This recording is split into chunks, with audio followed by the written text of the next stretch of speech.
Moira now moves up on the outside, and the two of them hook up at the top of the stretch. Moira has taken the lead from Full Count. Felicia Didia trying to close the gap, more like Goddess Beautiful Love.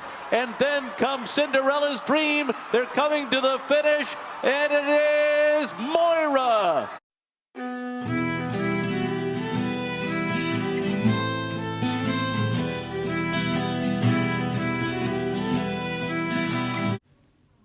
Welcome to this episode of Talking Racehorses. I'm the Horse Reactor, and this episode is on Moira. Moira is a champion Canadian-bred thoroughbred horse. So, yeah. She barely ran here in America, but she mostly ran, up at Woodbine. She won a lot of good races up there, too. And here's what she made in earnings here in the U.S. She made $3,004,802 in earnings. Wow, that is a lot of money. And she had two trainers, apparently.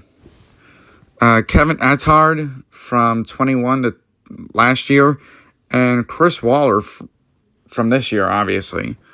If you have seen her races. So, owned by Madaket Stables, SF Racing, and X-Men Racing from August 2021 to August 1st, not August 1st. God, I'm going to be saying this forever.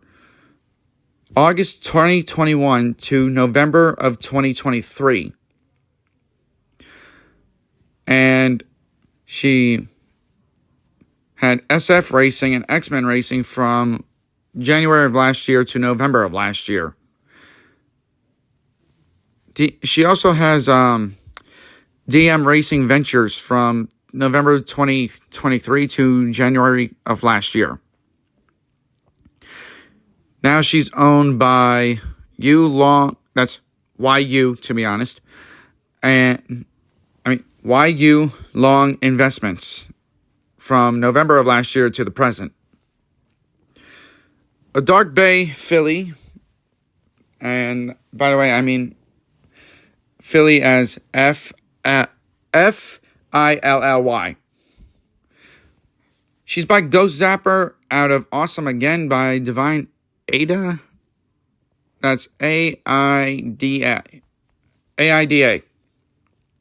I'm not sure if I would ever pronounce that right. And she did win a lot of good races. She won the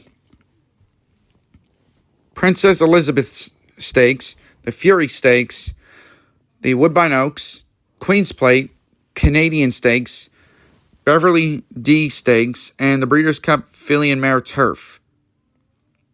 They were not all in the same year, though. She ran once in 2021 for major wins, 3 times in 22 for major wins, 1 time in 23 for major wins, and twice last year for major wins. She also got some Eclipse Awards, too.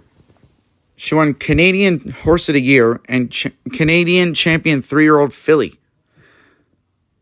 Well, here in America, she only won 1 award, and that was American Champion Female Turf Horse.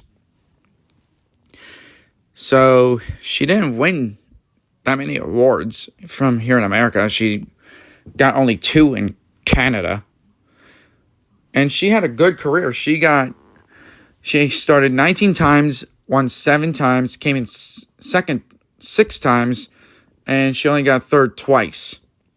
That is not bad for a career, actually. I'm not going to lie.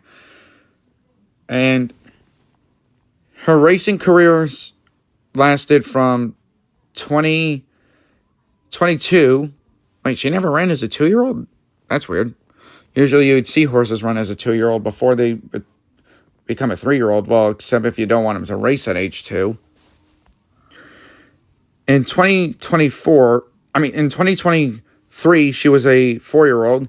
Last year, she was a 5. 5-year-old. This year she was 6.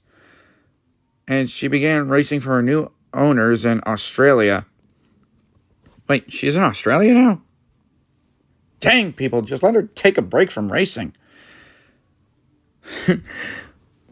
Well, she does have a Kentucky Derby winner in her pedigree, and that's Unbridled. And I believe Unbridled Song, who's also in her pedigree on her mom's side. These are the horses on her mom's side. I forgot that Unbridled Song did not win the Kentucky Derby, but he is a Florida Derby winner and a Breeders' Cup Juvenile winner. I think that Unbridled is the only horse in her pedigree that won the Kentucky Derby. I think so.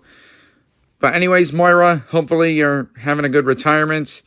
And she has the same birthday as Arrogate? Huh. I didn't think that they did have the same birthday. They're not twins, at least. Well, Arrogate was born in 2013. She was born in 2019. So, yeah. They have the same birthday, but different years. So, they're definitely not twins. Anyways, Moira, have a good retirement. And that's a wrap on this episode of Talking Racehorses. Bye.